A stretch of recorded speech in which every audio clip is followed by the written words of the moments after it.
रूडो एक झुग्गी का लड़का था जो अमीरों के कबाड़खाने में घुसकर वहां से काम आने वाली चीजें चुरा लाता था। लेकिन उसकी जिंदगी उस वक्त बदल गई जब उस पर अपने गोद लिए पिता की हत्या का झूठा इल्जाम लगा दिया गया और उसे उस गहरे गड्ढे में फेंक दिया गया जहां पूरी दुनिया का कचरा डाला जाता है। अब उसे वहां मौजूद कचरे से बने दैत्य जैसे राक्षसों से लड़कर ऊपर निकलना होगा और अपना बदला लेना होगा। यह दुनिया दो हिस्सों में बंटी हुई है। एक तरफ है चमचमाती नगरी जहां अमीर लोग ऐशो आराम की जिंदगी जीते हैं और दूसरी तरफ हैं गंदगी से भरे झुग्गी बस्तियां जहां रूडो जैसे लोग रहते हैं।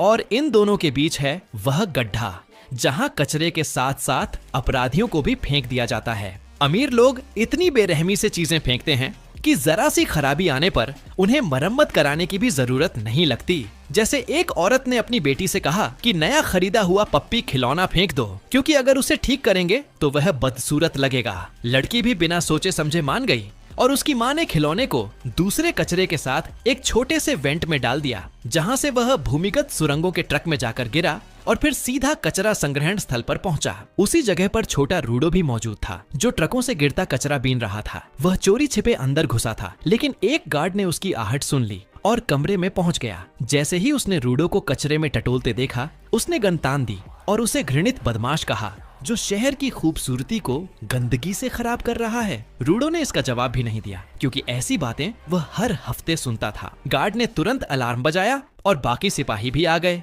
रूडो ने उन पर कचरे के बैग फेंक दिए जिनमें से कच्चे अंडे भी गिर गए। अमीरों की तरह सफाई के पागल ये गार्ड अंडों की बदबू और दाग से इतने घबरा गए कि उसे भागने दिया। रूडो वेंट से चढ़कर बाहर निकला लेकिन गेट उसके सामने ही बंद हो गया। तभी गार्डों ने उस पर गोलियां चला दी और रूडो बड़बड़ाया, खतरा मैं हूँ कमबख्त कमीने। अगले दिन पूरी नगरी में खबर फैल गई कि कचरा चुराने वाला झुग्गियों से आया था। शहर के लोग सारा दोष झुग्गी वालों पर डाल रहे थे। वहीं झुग्गियों में सबको पता था कि ये काम रूडो ने ही किया है। वे सब सोचते थे कि एक न एक दिन वह पकड़ा ही जाएगा और सच कहें तो उनमें से ज्यादातर यही चाहते भी थे। लेकिन रूडो को इन सब से फर्क नहीं पड़ा। उसने कबाड़ से निकली चीजें सुधार कर बेचने के लिए अपनी दुकान लगा ली। उसकी दोस्त चीवा गुस्से में आई और बोली कि वह इतनी बड़ी जान की बाजी क्यों लगाता है सिर्फ कचरा उठाने के लिए। रूडो ने जवाब दिया कि अमीर लोग बिना परवाह किए काम की चीजें फेंक देते हैं और उसे उन चीजों पर तरस आता है। उन्हें बचाकर बेच भी देता है तो और अच्छा। इतना कह ही रहा था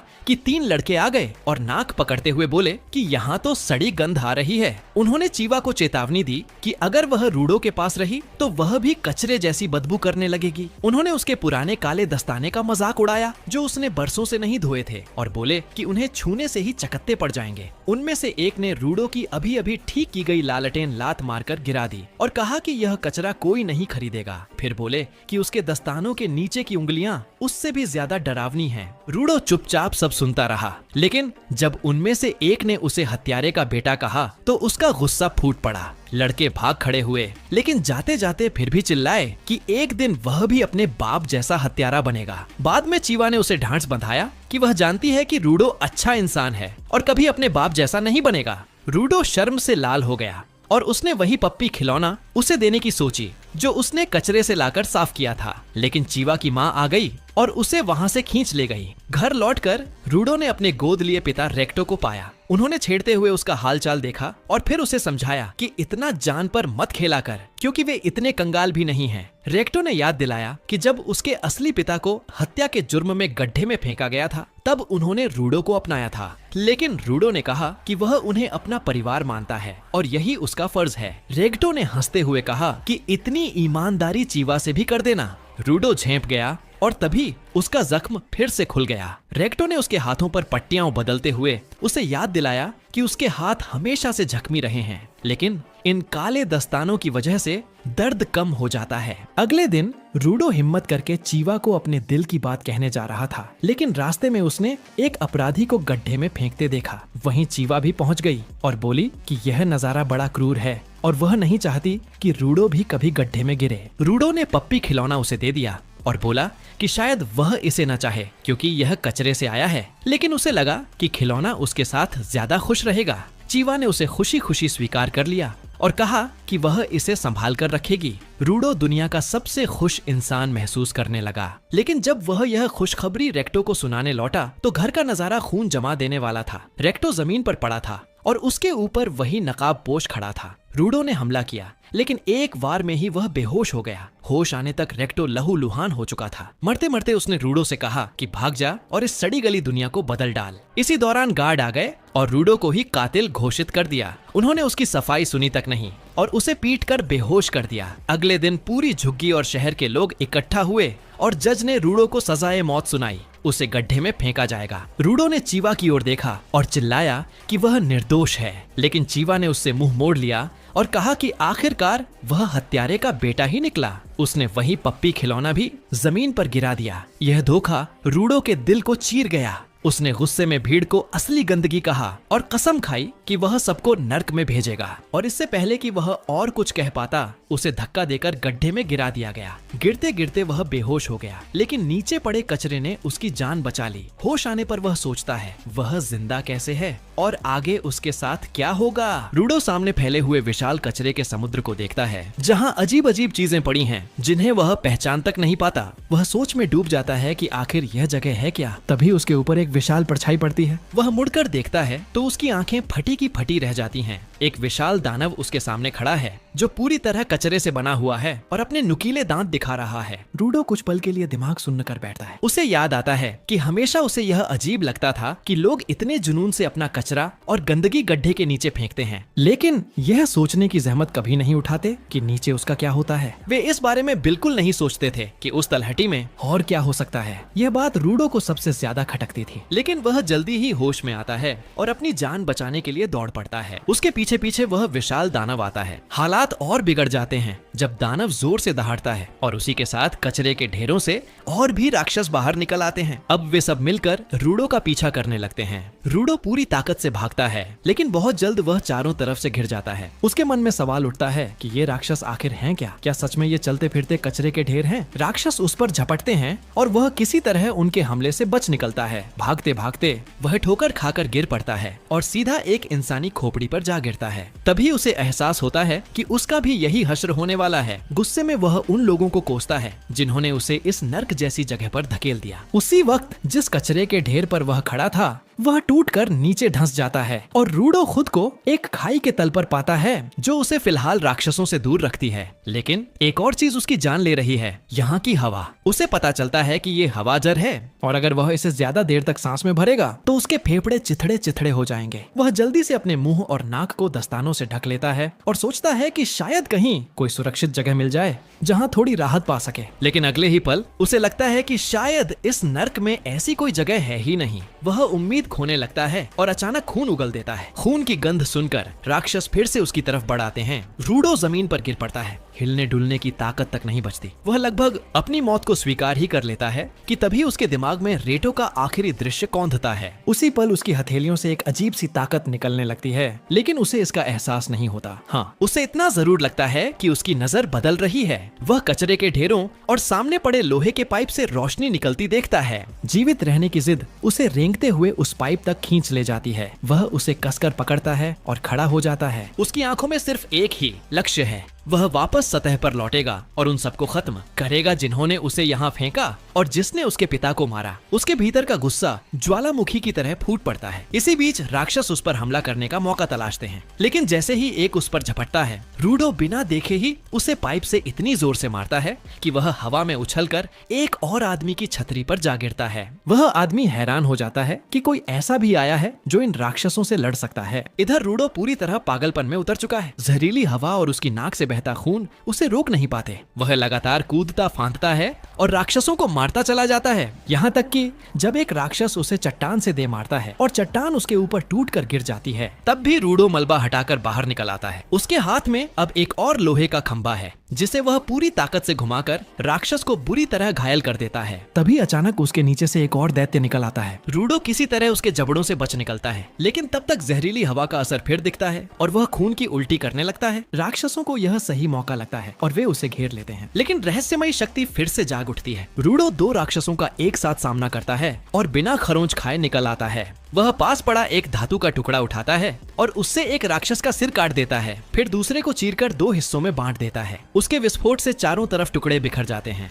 रूडो थोड़ी देर सांस ले पाता है, तभी एक और विशाल दानव उसकी ओर बढ़ता है। जैसे ही रूडो उसे देखता है, उसका इरादा भागकर ताकत वापस पाने का होता है, लेकिन राक्षस इतनी जोर से जमीन पर पैर मारता है कि उसके झटके से रूडो दूर जा गिरता है। वह किसी तरह आंखें खोलता है तो देखता है कि उसके ऊपर एक आदमी खड़ा है जिसने अजीब सी डरावनी नकाब पहन रखी है। रूडो हैरान होता है कि यह कौन है और कहां से आया। तभी वह आदमी उसे उठाकर आगे फेंक देता है। रूडो खून की खांसी करता है और लड़ने की तैयारी करता है, लेकिन तभी वह नकाबपोश उसके चेहरे पर गैस मास्क चढ़ा देता है, जिससे वह फिर से सांस ले पाता है। रूडो उलझन में उससे पूछता है कि क्या वह यहाँ का रहने वाला है। वह इस जगह और इन राक्षसों के बारे में जानना चाहता है, लेकिन नकाबपोश सिर्फ फुसफुसाकर उसे चुप रहने को कहता है। बेशक रूडो जैसे लोग आसानी से नहीं मानते। वह लगातार बोलता रहता है, लेकिन रूडो उससे साफ साफ बोलने को कहता है। वह पूछता है कि क्या वे जमीन के नीचे हैं। इस बार नकाबपोश झुंझला जाता है और चिल्लाकर कहता है कि नहीं, वे जमीन के ऊपर हैं और यह सब उसी ऊपरी दुनिया के लोगों की वजह से है जिन्होंने इस जगह को नर्क बना दिया। वह बताता है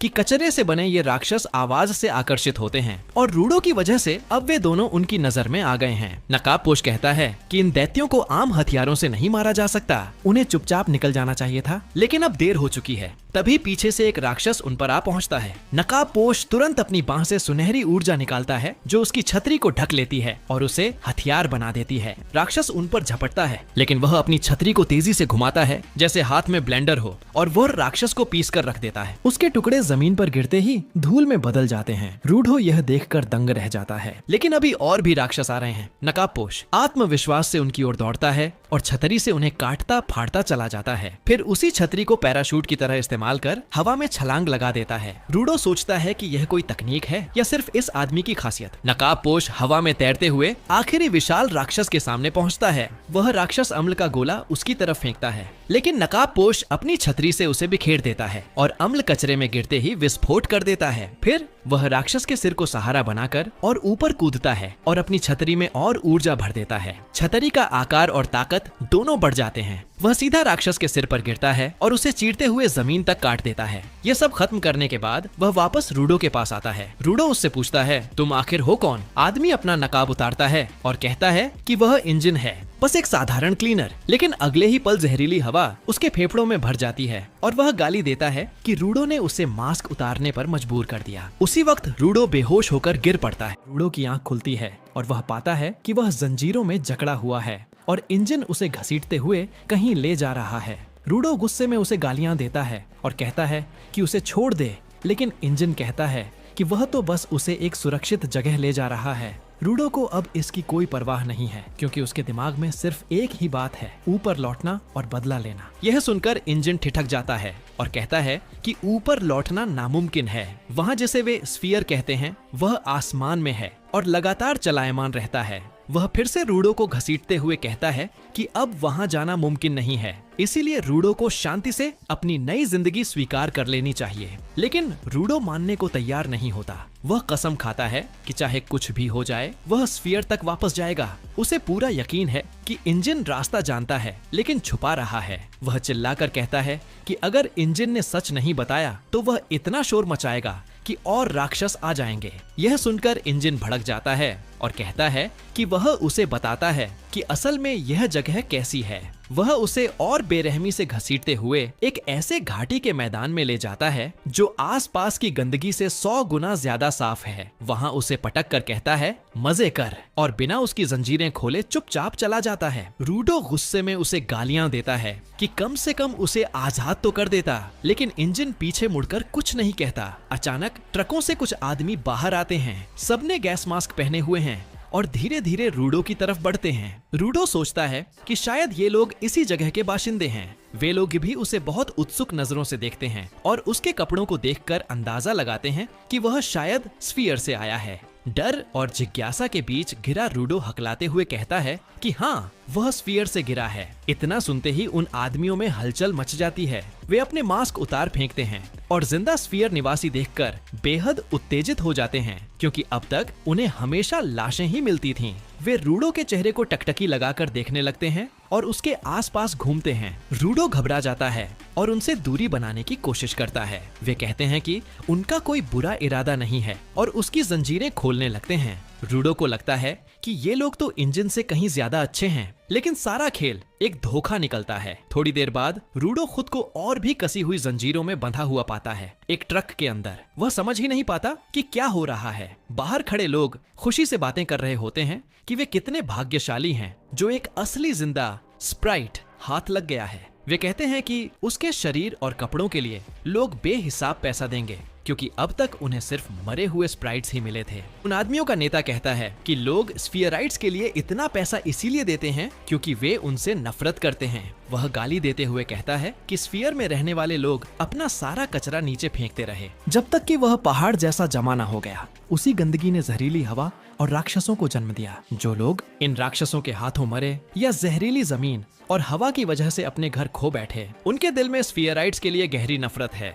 इसलिए जब भी उन्हें कोई जिंदा स्फीयराइट मिल जाता है तो वे उस पर पूरी बर्बरता निकालते हैं। नेता फिर कहता है कि वह रूडो को सतह पर स्वागत करने के लिए कुछ खिलाना चाहता है और वह खाना है सड़ा गला मांस और गंदगी से भरी चीजें। वह लगातार उसका मजाक उड़ाता रहता है कि स्फीयराइट्स तो कचरे को छूते तक नहीं, तो ये गंदा खाना कैसे खा पाएगा। लेकिन जैसे ही वह रूडो के गले में जबरदस्ती मांस ठूंसने की कोशिश करता है, वही उसकी सबसे बड़ी गलती साबित होती है। रूडो अचानक उसका हाथ पकड़कर उंगलियों का मांस चबा डालता है और साथ ही वह सड़ा हुआ खाना भी निगल जाता है। फिर वह कहता है कि यह कचरा नहीं है बल्कि अभी भी खाने लायक है। यह देखकर सबकी रूह कांप जाती है, क्योंकि उन्होंने ऐसा दरिंदा पहले कभी नहीं देखा था। लेकिन यह तो बस शुरुआत थी। रूडो इस बात से बेहद गुस्से में है कि लोग चीजों को यूं ही कचरा कहकर फेंक देते हैं। अब वह यह बर्दाश्त करने वाला नहीं। उसकी शक्ति फिर से जाग उठती है और वह जंजीरों को तोड़ देता है। बाहर कूदकर अपनी ऊर्जा जमीन पर छोड़ता है, जिससे आसपास की चीजें हवा में उठने लगती हैं। दूर से सब कुछ देख रहा इंजन मुस्कुराता है। उसे खुशी होती है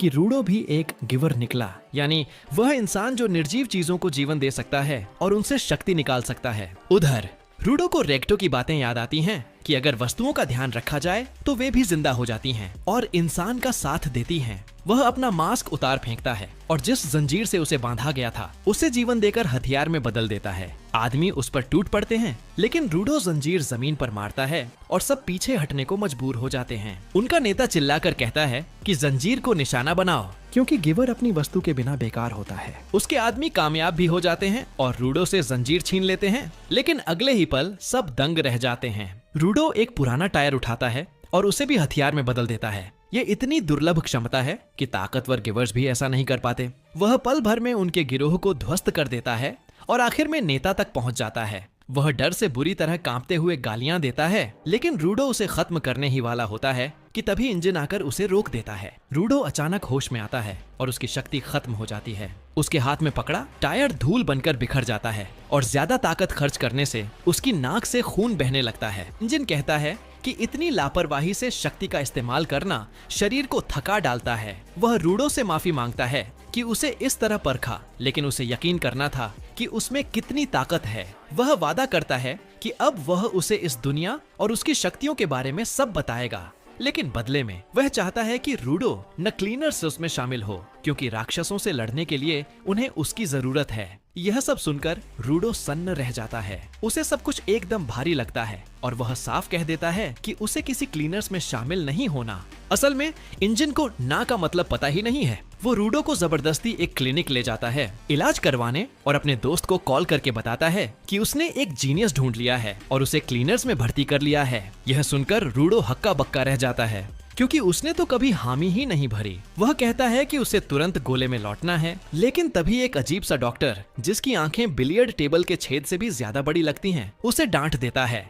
वह चिल्लाता है कि नो मैंस लैंड में जाना बेवकूफी है, क्योंकि वहाँ की हवा ही जहर है। ऊपर से उसका अपहरण हो जाना। वह रूडो को मूर्ख कहकर फटकारता है और बोलता है कि इंजन का शुक्रिया अदा करो, जिसने उसे एक ही दिन में 2 भयानक मौतों से बचा लिया। रूडो मन ही मन इंजन को कोसता है और फिर उस डॉक्टर को भी, जो असल में एक बूढ़ी औरत निकलती है। और जब रूडो उसे बूढ़ा आदमी कह देता है तो बुरी तरह बिफर जाती है। इलाज पूरा करने के बाद वह दोनों को क्लिनिक से बाहर धक्का देकर निकाल देती है। बाहर आते ही रूडो इलाज का खर्चा चुकाने के लिए इंजन का धन्यवाद करता है और कहता है कि उसे बस जानकारी चाहिए कि वापस कैसे जाया जाए। उसके पास समय नहीं है किसी क्लीनर वगैरह का झंझट झेलने का।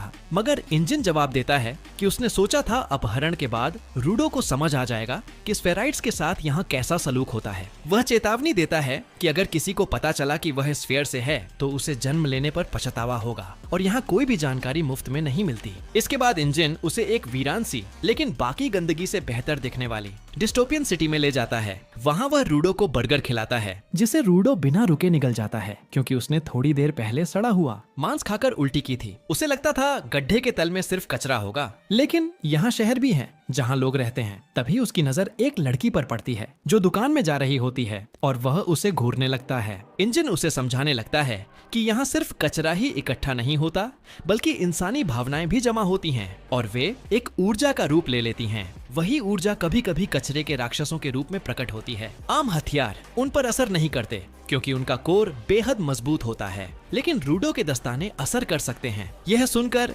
रूडो चौंक जाता है। इंजन बताता है कि जब किसी वस्तु को लंबे समय तक प्यार और देखभाल से रखा जाता है तो उसमें भी यह ऊर्जा जमा हो जाती है और ऐसे हथियारों को वाइटल इंस्ट्रूमेंट्स कहा जाता है। ये वाइटल इंस्ट्रूमेंट्स ही कचरा राक्षसों के कोर को नष्ट कर सकते हैं, लेकिन हर कोई उनका असली बल नहीं निकाल पाता। जो लोग ऐसा कर पाते हैं उन्हें गिवर्स कहते हैं और क्लीनर्स नाम की संस्था इन्हीं गिवर्स से बनी है। रूडो पूछता है कि अगर वह क्लीनर से जुड़ जाए तो क्या इंजन उसे स्फीयर लौटने का रास्ता बताएगा। इंजन साफ कह देता है कि उसे इसका कोई अंदाजा नहीं। गुस्से से रूडो भड़क उठता है कि उसने उसे धोखा दिया, लेकिन इंजन याद दिलाता है कि उसने कभी दावा ही नहीं किया था कि उसे वापसी का रास्ता पता है। वह कहता है कि उसका बॉस बहुत बुद्धिमान है और शायद वही कोई रास्ता बता सके। रूडो नाराज होता है क्योंकि अब उसे इंजन के बॉस से मिलने तक इंतजार करना पड़ेगा।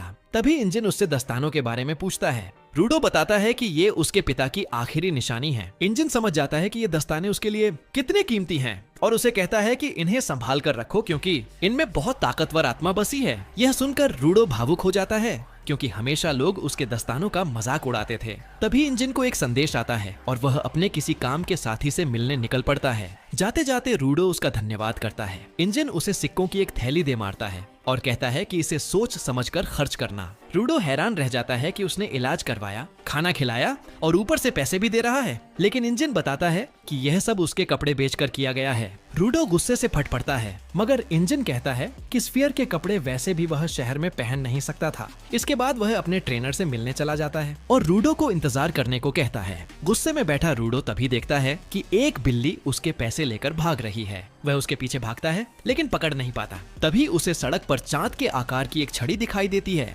वह उसे उठाकर बिल्ली को रोकने में कामयाब हो जाता है, लेकिन तभी असली मालिक आ जाता है और उस पर गुस्सा करता है कि वह उसकी कीमती छड़ी चुराने की कोशिश कर रहा है। रूडो कहता है कि इसमें ऐसा क्या कीमती है, ये तो सिर्फ लकड़ी का टुकड़ा है। ये सुनकर आदमी और भड़क जाता है। वह अपनी छड़ी वापस लेता है और रूडो को धक्का देकर कहता है कि अब उसे इसकी सजा मिलेगी, लेकिन सजा देने से पहले वह अपनी छड़ी से अजीब हरकतें करने लगता है, जिसे देखकर रूडो हैरान रह जाता है। तभी उसे छड़ी पर क्लीनर्स का वही निशान दिखाई देता है जो इंजन की छतरी पर था। उसे समझ आ जाता है कि ये आदमी भी क्लीनर है। आदमी छड़ी को हथियार में बदलकर उस पर हमला करता है, लेकिन जानबूझकर निशाना चूक जाता है क्योंकि इंजन पहले ही उसे रूडो के बारे में बता चुका था। वह अपना परिचय देता है कि उसका नाम झांका है और वह इंजन की रिक्वेस्ट पर उसका ट्रेनर बनने वाला है। वह कहता है कि उसे कभी सोचा भी नहीं था कि उसे किसी बच्चे को यह सिखाना पड़ेगा कि दूसरों की चीजें चुरानी नहीं चाहिए। रूडो जवाब देता है कि उसने छड़ी बस पैसे वापस लाने के लिए उधार ली थी। इस पर झांका कहता है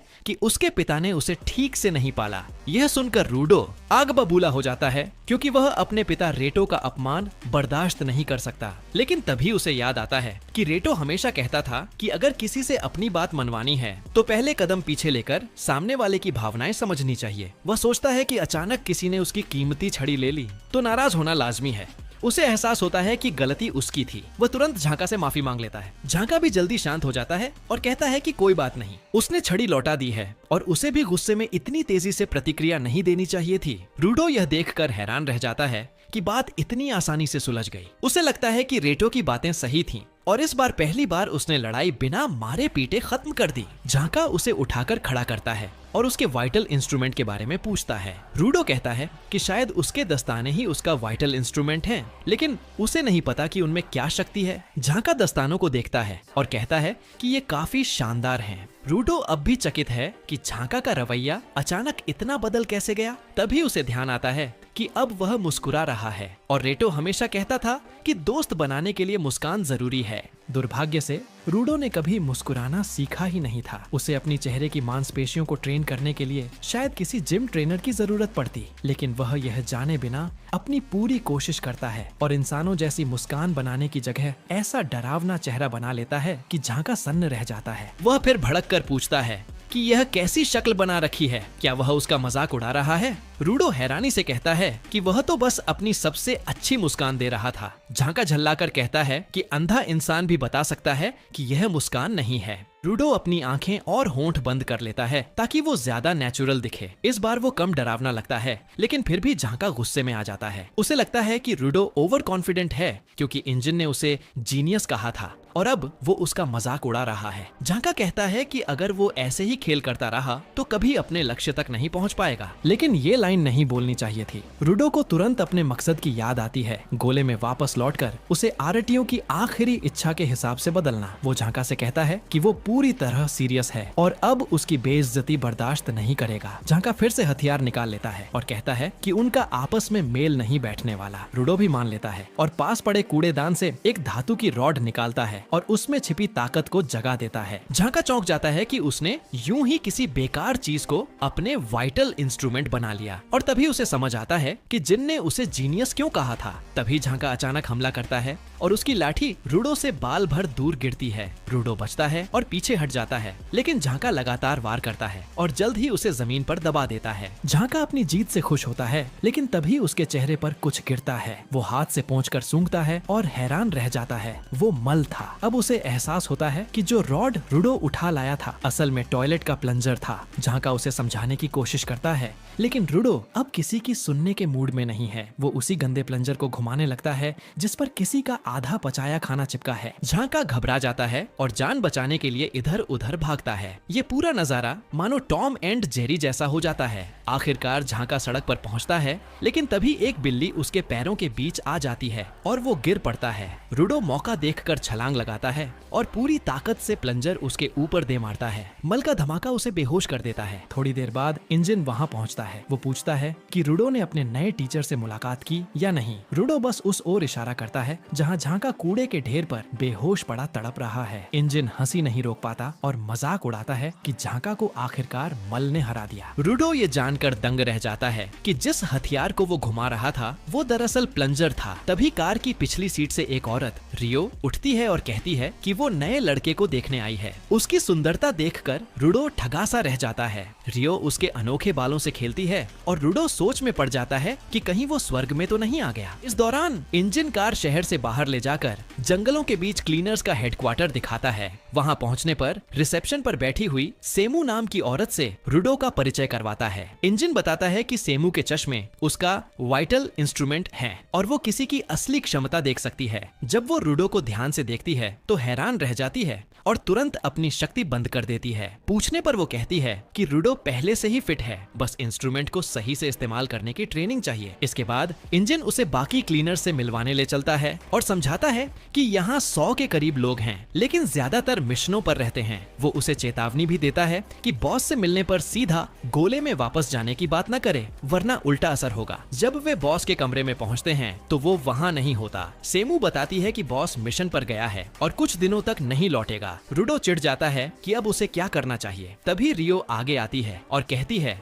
कि जब तक बॉस की अनुमति नहीं मिलती वो क्लीनर नहीं बन सकता। फिलहाल सबसे अच्छा यही है कि वो उसके साथ ट्रेनी बनकर मिशनों पर जाए। रूडो अंदर ही अंदर घबरा जाता है क्योंकि उसे कभी किसी लड़की से इतनी तवज्जो नहीं मिली थी। वो चुपचाप उसका पीछा करता है। रणनीति कक्ष में पहुंचकर सेमू बताती है कि पास के एक कस्बे ने मदद मांगी है क्योंकि आसपास कूड़े से बने छोटे छोटे दैत्य दिखाई दिए हैं। वो रूडो को मास्क देती है और चेतावनी देती है कि दूषित इलाकों में बिना मास्क के 15 मिनट भी जिंदा रहना मुश्किल है। फिर रियो की टीम के साथ मिशन शुरू होता है। रियो उसे बताती है कि उसकी टीम में सपोर्टर्स भी हैं जिनके पास कोई खास शक्ति नहीं, लेकिन वे बहुत मददगार होते हैं। तभी छोटे छोटे बकरियों जैसे दैत्य प्रकट होते हैं और रूडो घबरा जाता है, लेकिन रियो हंसते हुए कहती है कि ये बेहद कमजोर हैं और ट्रेनिंग के लिए परफेक्ट। उसकी बात सही साबित होती है क्योंकि वे बाढ़ भी नहीं तोड़ पाते। लेकिन जल्द ही दूसरी लहर आती है जिनमें बड़े और ताकतवर दैत्य होते हैं। बाढ़ टूटने लगती है। रूडो फिर घबरा जाता है, लेकिन रियो अब भी हल्के फुल्के अंदाज में कहती है कि बस इन्हें निपटाकर जल्दी पार्टी करनी है। तभी एक विशाल दैत्य प्रकट होता है और खुद रियो भी घबरा जाती है, लेकिन फिर वो मुस्कुराकर कहती है कि ये दैत्य कमाल का है क्योंकि उसने कभी इतना स्टाइलिश मॉन्स्टर नहीं देखा। वो अपने विशाल कैंची निकाल लेती है और रूडो हैरान रह जाता है कि ये औरत तो सच में मौत के सामने भी मजाक ढूंढ लेती है। ये लड़ाई नए लोगों को सिखाने के लिए तो बिल्कुल सही नहीं थी, लेकिन रियो इसे मजेदार मान रही थी। वो अपने हथियार यानी विशाल कैंची निकालती है जो उसका वाइटल इंस्ट्रूमेंट है। रूडो उसे हैरानी से देखता रह जाता है। रियो अपनी कैंची को सक्रिय करती है और उन्हें आसमान में उछाल देती है। वहां जाकर वे और भी बड़ी और तेज हो जाती हैं। फिर वो उन्हें अपने पैरों से पकड़ लेती है और दौड़कर कचरे के दैत्यों की भीड़ पर टूट पड़ती है। एक ही झटके में ढेरों को काट गिराती है। रूडो समझ ही नहीं पाता कि क्या हो रहा है। तभी एक साथी बताता है कि रियो का हथियार रिपर कहलाता है और वो इसे हाथों से नहीं बल्कि पैरों से चलाती है। रूडो को समझ आता है कि हर कोई अपने इंस्ट्रूमेंट को अलग तरीके से इस्तेमाल करता है, लेकिन ध्यान बटा होने के कारण वो खतरे को देर से नोटिस करता है। एक लेवल 2 दैत्य उस पर हमला करने वाला होता है। सौभाग्य से सपोर्टर बीच में आकर उसे रोक लेता है और नंगे हाथों से उसका सिर कुचलकर उसे रियो की ओर फेंक देता है। रियो बिना समय गंवाए कैंची से उसे भी काट गिराती है। वो बाकी सपोर्टर से कहती है कि और दैत्य उसकी ओर भेजें। सब भारी भरकम राक्षसों को मानो पंख जैसा समझकर उसकी तरफ फेंकते हैं। जब तक रूडो ये सब समझ पाता और सीख पाता कि क्लीनर्स कैसे लड़ते हैं, रियो सारे छोटे मोटे दैत्यों को साफ कर चुकी होती है। अब बस बॉस बचा था। सपोर्टर्स बाकी राक्षसों को रोकने के लिए अलग हो जाते हैं, लेकिन तभी रूडो देखता है कि एक अचेत दैत्य अचानक जाग जाता है और एक सपोर्टर को गिरा देता है। वो उस पर कूद पड़ता है और सपोर्टर बच नहीं पाता। रूडो भागकर उसकी मदद करता है और कहता है कि वो अपनी काबिलियत साबित करेगा ताकि जल्दी जवाब पा सके। उसके हाथ में पकड़ी धातु की पाइप अचानक हथियार में बदल जाती है, नुकीले कांटों से भरी एक रुकावट बनकर। वो खुद भी हैरान हो जाता है। उसे एहसास होता है कि अब तक वो अपनी शक्ति बिना सोचे समझे सिर्फ सहजता से इस्तेमाल करता रहा है। अब जबकि उसे सचेत होकर प्रयोग करना है, वो उलझ जाता है। तभी दैत्य उस पर दबाव डालने लगता है। रियो फिर वहां पहुंचती है और तुरंत दैत्य को खत्म कर देती है। वो रूडो से कहती है कि दूसरों की मदद करने की उसकी प्रवृत्ति सही है और यही सबसे अहम बात है। बाकी सपोर्टर भी वहां आता है और धन्यवाद देता है। फिर पूछता है कि क्या उसने बड़े दैत्य को भी खत्म कर दिया। रियो बताती है कि उसने उसे 2 हिस्सों में काटा था, लेकिन वो अब भी खड़ा है। उसे हैरानी होती है कि उसका वार बेअसर कैसे रहा, जबकि वो निश्चित थी कि उसने उसका कोर काटा है। वो तय करती है कि उसे टुकड़े टुकड़े कर दे ताकि वो निरुपयोगी हो जाए। सपोर्टर्स नोट करते हैं कि शायद ये नया किस्म का दैत्य है जो वाइटल इंस्ट्रूमेंट से भी प्रतिरोधी है। वे पास के गांवों को चेतावनी देने निकल जाते हैं। रियो अब अकेले उस विशाल दैत्य पर टूट पड़ती है। रूडो बीच में खड़ा रह जाता है। कोई उसे बताता ही नहीं कि उसे क्या करना है। रियो छलांग लगाकर दैत्य के चेहरे पर पहुंचती है, फिर उसके सिर पर चढ़कर बाहर निकली धातु की पाइपें काट देती है। सिर बिल्कुल गंजा हो जाता है और तभी उसे पैरों के नीचे कुछ चमकता दिखाई देता है। उसे समझ आता है कि यही दैत्य का असली कोर है जिसे वो छिपाने की कोशिश कर रहा है, लेकिन वो वार कर पाती इससे पहले दैत्य बुरी तरह उछलता है और उसे झटका देकर दूर फेंक देता है। फिर वो अपनी पाइपें फिर से जोड़ लेता है और जोर से जमीन पटक पटक कर हमला करता है। अब वो रूडो और बाकी सपोर्टर्स की ओर बढ़ता है। रूडो बिल्कुल जड़ हो जाता है। धातु की पाइपें उसकी ओर आती हैं, मगर सीधा वार नहीं लगता। जमीन उसके नीचे धसक जाती है और वो गिरने लगता है। नीचे अंधेरा उसे निगलने ही वाला था। उसे लगता है कि वो रेटो का बदला कभी नहीं ले पाएगा और न ही गोले में बंद लोगों को हरा पाएगा। लेकिन ठीक उसी वक्त सपोर्टर उसे पकड़ लेता है और खाई में गिरने से भी बचा लेता है। वो उसे कंधे पर उठाकर कहता है कि अगर कोई लक्ष्य है तो ठहरना नहीं चाहिए, बल्कि पूरी ताकत से उसकी ओर भागना चाहिए। वो उसे बताता है कि सपोर्टर्स के पास कोई शक्ति नहीं होती, फिर भी वे अपना काम करते हैं और यही उससे सीखने की बात है। रूडो ऊपर देखता है तो पाता है कि रियो फिर से दैत्य को काट रही है। दैत्य की चीखों से साफ हो जाता है कि उसने उसकी कमजोरी ढूंढ ली है। वो हवा में ऊंची छलांग लगाती है है और तेजी से गिरते हुए अपनी कैंची से उसके सिर को भेद देती है। इस बार वो उसका कोर निकाल लेती है। कोर टूटते ही दैत्य राख बनकर बिखर जाता है। सपोर्टर तुरंत दौड़कर पूछता है कि उसने कैसे हराया। रियो बताती है कि उसने कोर को नहीं बल्कि कुछ और भेदा और वही असली वजह थी। उसके हाथ में अब एक कार्डबोर्ड कटर था और वही उस दैत्य को शक्ति दे रहा था। सपोर्टर हैरान रह जाता है क्योंकि ये तो वाइटल इंस्ट्रूमेंट था और किसी दैत्य के पास इंस्ट्रूमेंट होना असंभव था। उधर वो डाकुओं का सरदार जिसने रुडो को बेचना चाहा था, एक अंधेरे कमरे में होश में आता है। उसके सामने बैठा एक आदमी उससे पूछता है कि उसने अपने सपने में जिस गोले के लड़के का जिक्र किया वो कहाँ है। क्लीनर्स के मुख्यालय में लौटकर रियो रुडो के स्वागत की पार्टी रखती है। थोड़ी देर बाद झांका भी आ जाता है, नींद से भरा हुआ। वो पूछता है ये सब क्यों हो रहा है। रियो कहती है कि ये पार्टी रुडो के लिए है, लेकिन रुडो कोने में चुपचाप सिर झुकाए बैठा है। झांका पूछता है कि वो इतना उदास क्यों है। रियो बताती है कि लड़ाई के बीच उसका इंस्ट्रूमेंट काम करना बंद कर गया था और तब से वो दुखी है। झांका इसे सुनकर अफसोस तो करता है, लेकिन तुरंत रियो से उस अजीब दैत्य की बात पूछता है। रियो बताती है कि उसके कोर की जगह इंस्ट्रूमेंट था और वो अब तक की सबसे अजीब चीज थी, लेकिन चूंकि उसके बस की बात नहीं थी, उसने सोचा कि इसे ऊपर वालों पर छोड़ दे और पार्टी करने आ गई। इसी बीच सपोर्ट टीम का नेता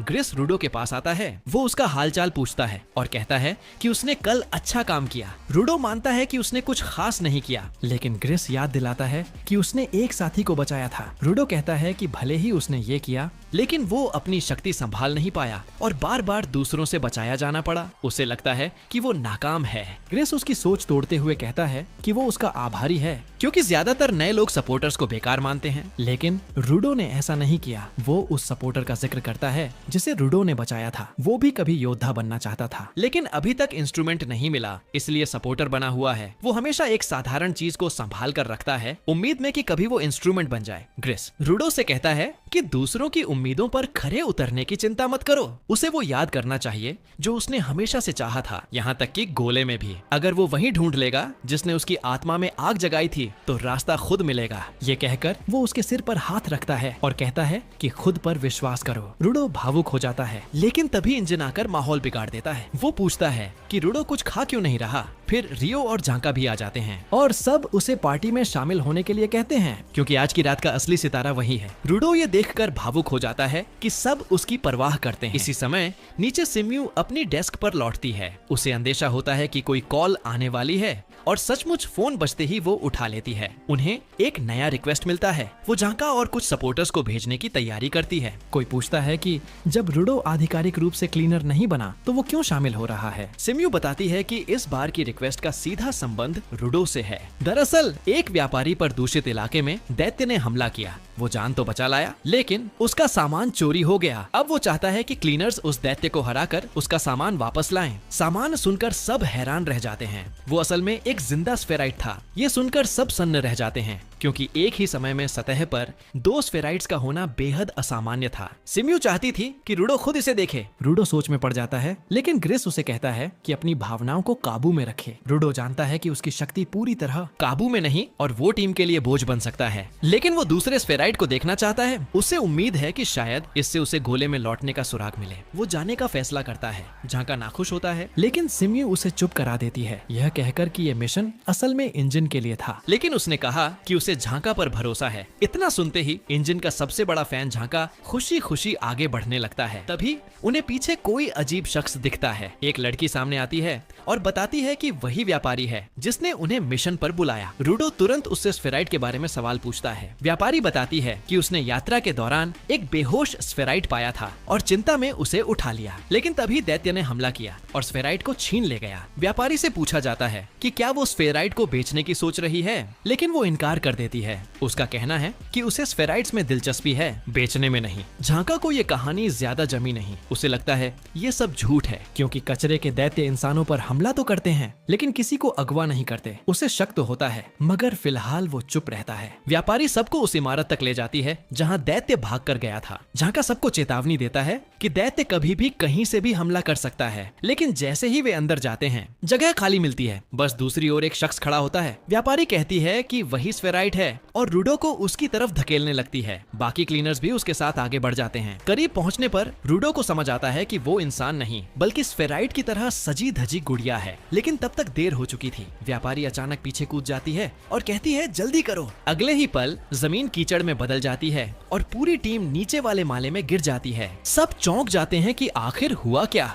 व्यापारी ऊपर से पूछती है कि सब ठीक हैं? वे कहते हैं हाँ, लेकिन ये जगह क्या है और स्फेराइट कहाँ है? तभी व्यापारी अजीब ढंग से हंसने लगती है और रूडो की तरफ इशारा करके कहती है यही स्फेराइट है। फिर अचानक वो खुद मिट्टी में बदलकर पिघल जाती है। उसी वक्त अंधेरे से दो आवाजें सुनाई देती हैं और बैंगनी रोशनी की दो चमकें नजदीक आने लगती हैं। झांका सब समझ जाता है ये रेडर्स है, इस दुनिया के डाकू। वो साफ साफ कहते हैं कि उनका इरादा रूडो को छीनने का है। रूडो उलझ जाता है, लेकिन ग्रिस बताता है कि ये साधारण डाकू नहीं बल्कि गिवर्स भी हैं, इसलिए बेहद खतरनाक हैं। वो टीम को तुरंत निकलने का आदेश देता है और कहता है कि रूडो सपोर्टर्स के साथ भागे। झांका सामने खड़े होकर रेडर्स का सामना करता है। वो उनसे पूछता है कि क्या वे रूडो को बेचने वाले हैं, क्योंकि जिंदा स्फेराइट उन्हें उम्र भर ऐश करा सकता है। लेकिन रेडर्स हंसते हैं और कहते हैं कि उन्हें पैसे की जरूरत नहीं, वे सिर्फ स्फेराइट से बातें करना चाहते हैं, खासकर ये जानने के लिए कि उसने मौत के जाल जैसे बैरियर को कैसे पार किया। झांका गुस्से में कहता है कि अब जब ये चाल सामने आ ही गई है तो उसे दैत्य की चिंता नहीं करनी होगी। तभी महिला रेडर जवाब देती है कि उसके पास मिट्टी से गुड़िया बनाने की शक्ति है और वही असली मुसीबत होगी। झांका हंसकर कहता है कि ऐसे कमजोरों को तो वो आंखें बंद करके हरा सकता है। वो अपना स्टाफ घुमाते हुए मिट्टी की गुड़ियाओं को तोड़ने लगता है, लेकिन तभी पुरुष रेडर उनमें छुपकर अचानक पीछे से वार करता है और झांका को खंभे से टकरा देता है। बार बार यही होता है, वो गुड़ियों में छुपता है और वार करता है। महिला रेडर उसे चिढ़ाते हुए कहती है कि क्लीनर्स को बस दैत्यों से लड़ना आता है, इंसानों से नहीं। झांका उसके तानों से तंग आकर कहता है इतना बोलना है तो पॉडकास्ट शुरू कर दो। फिर वो बताता है कि शुरुआत में उसे लगा कि औरत गुड़ियाओं को अपने फावड़े से नियंत्रित कर रही है और आदमी का असली हथियार कुछ और है, लेकिन असल में पुरुष रेडर के वाइटल इंस्ट्रूमेंट तो उसके स्नो शूज हैं, जो उसे कीचड़ पर आसानी से चलने देते हैं। इसलिए दोनों की जोड़ी बेहतरीन बनती है। ये सुनकर महिला रेडर भड़क जाती है और हमला करने बढ़ती है। तभी झांका अपनी छड़ी जमीन पर जोर से मारता है। ध्वनि की तरंग पूरे इलाके में फैल जाती है। कंपन में अंतर महसूस करके वो तुरंत पहचान लेता है कि किस गुड़िया में पुरुष रेडर छुपा है। झांका बिना समय गंवाए उस पर टूट पड़ता है और एक ही वार में उसे बेहोश कर देता है। फिर तुरंत महिला रेडर को भी गिरा देता है। उनकी बेहोशी के साथ सारी मिट्टी की गुड़ियाएं टूटकर बिखर जाती हैं। झांका हंसकर कहता है कि ये दोनों तो नौसिखिए निकले, लेकिन तभी अचानक रेडर्स का असली सरदार उसके पीछे आ खड़ा होता है। वो मुस्कुराकर कहता है अगर इतना ही शौक है तो अब किसी और मजबूत से लड़कर देखो।